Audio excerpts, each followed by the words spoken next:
So this cue was actually made for this gentleman, Craig Dumo. I forget if he lived in Washington or Oregon. Bring that in, we're going to take a look. But he now owns an APA league in Florida. Uh-huh. And I was just talking to him, I believe I was talking to him yesterday, because I'm going to make my way down to Florida to go play in the tournament. I was going to swing by and see him.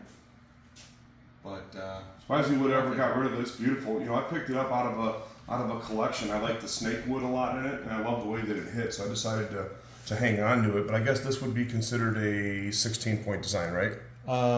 Yeah, 8 forward, 8 reverse. That's the only one like that. Craig actually designed that for himself. It's signed 1 of 1 at the bottom there too. Yeah.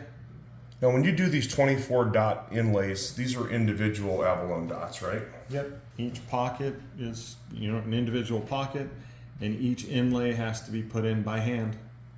Now, Ariel, that cue in particular, I like the way it plays and I like the way it looks a lot, so I'm going to hang on to it. But I've got one over here that we're getting ready to put on the website. Now, this cue was fascinating. I was talking to you on the phone. It is actually signed 2006.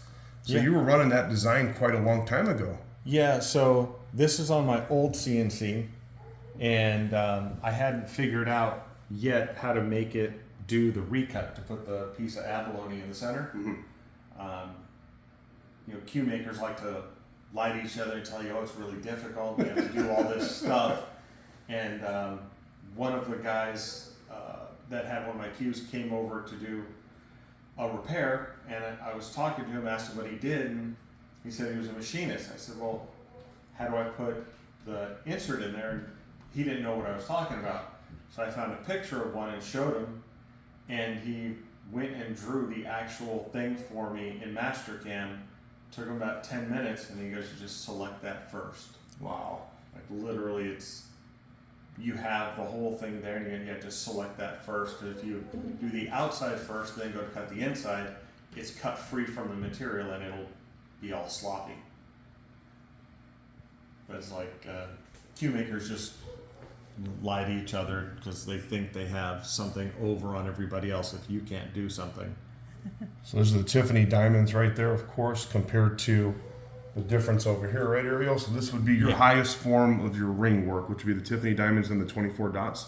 Yeah, and then the cue on, I guess, would be Tally's right with the silver outside and abalone recut. So this inlay here for the 2 pieces today with the recut in it, we charge $150 for the 3 pieces, and that would be $250 per piece because it's in silver. Yeah, it's a little longer to cut, and then you have to polish it. One last thing I wanted to ask you about these two, because these actually are both made with snake wood. I heard that snake wood's it's a world of fun for a cue maker to work with. Is that right? Yeah, it's actually like ivory. You could have it in something for a decade, and let's say you go to have it refinished. So the guy removes all the finish on a Friday, and he leaves it raw. Comes out on Monday, and it could all be cracked. Could all be perfect. You just don't know.